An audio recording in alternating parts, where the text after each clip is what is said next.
Harry and Walter, written by Kathy Stinson. "Come on, Walter," Harry said. "Let's go." Harry put his tractor in gear and off he went. Walter put his tractor in gear and off he went. "Wait up," called Harry. Harry was 4 3/4.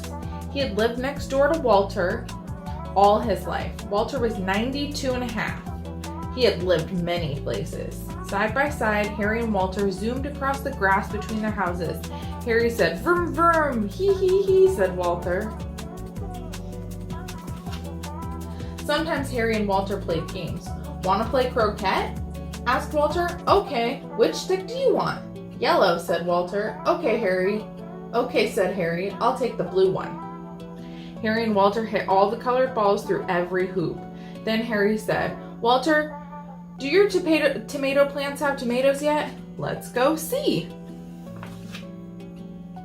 Harry ran into Walter's garden. "Tomatoes!" he shouted.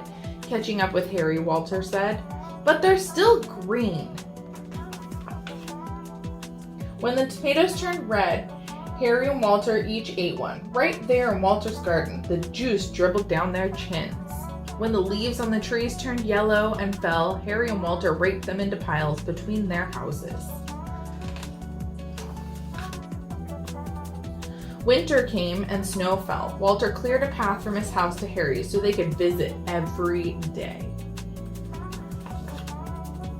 Harry and Walter did jigsaw puzzles and played board games. They drew pictures for each other of tractors and tomatoes and piles of leaves. "You draw real good, Walter," said Harry. Walter said, "You draw well too, Harry, and if you keep at it, you'll get even better." Harry showed Walter how to turn a car into a robot and march it across the floor. Walter showed Harry how to turn a piece of paper into a bird and make it soar through the air. "This is hard," said Harry. "I can't do it." "Keep trying," Walter said. "You'll get it. I know you will." Okay, one day, when it wasn't too cold for young boys and old men, Harry and Walter made a snowman. "Walter," Harry said, "you're my best friend." "You're my best friend too, Harry. Let's be friends till the day I'm as old as you, okay?" Walter rubbed his chin thinking, and then he said, "I'd like that, Harry. I'd like that very much." When spring came, all the snow melted, and so did the snowman. Someone hammered a sign into the grass in front of Harry's house. "For sale," the sign said. Walter frowned and Harry cried, "I don't want to move."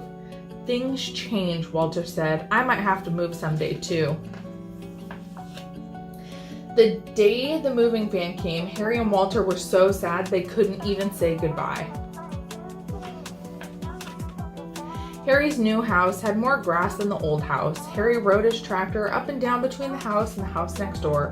"Vroom," he said, "vroom." But riding without Walter wasn't much fun. Harry's new house had a vegetable garden in the backyard, but the tomatoes didn't taste as good as Walter's. Harry's new house even had its own tree house. One day, when the leaves were starting to fall, Harry climbed up the ladder, climbed the ladder up. Inside his tree house, he turned his car into a robot. He turned pieces of paper into birds, just like Walter had shown him. He flew the paper birds one by one out the window. They fluttered like dead leaves on the ground. But he kept trying to make a better bird. Soon, one of his birds did fly a little better than the others. Still, Harry missed Walter so much. He was about to toss out his last bird when one of the paper birds flew back up. Harry looked down from his treehouse window. "Walter!" Harry exclaimed. "What are you doing here?" "I was taking a little walk when I saw your birds." "All the way from your house to here?" Walter pointed to an apartment building up the street. "That's where I live now. It was time for me to move too." Harry climbed down his ladder and hugged Walter so hard they almost fell over. Walter laughed. "Like I said, Harry, things change." "Yes, they do," Harry said. "I was 4, and then I was 5, and now I am 6. Do you want to come and rake leaves with me? I'm almost 94. Walter said, "I'm too old for raking leaves." He leaned down and picked up 2 perfect leaves, one red and one yellow. "But there's something else we can do with the leaves. Would you like me to show you?" "I would like that, Walter. I would like that very much." "Come on then, Harry, let's go." Harry took Walter's hand because some things don't change, and off they went, the best of friends.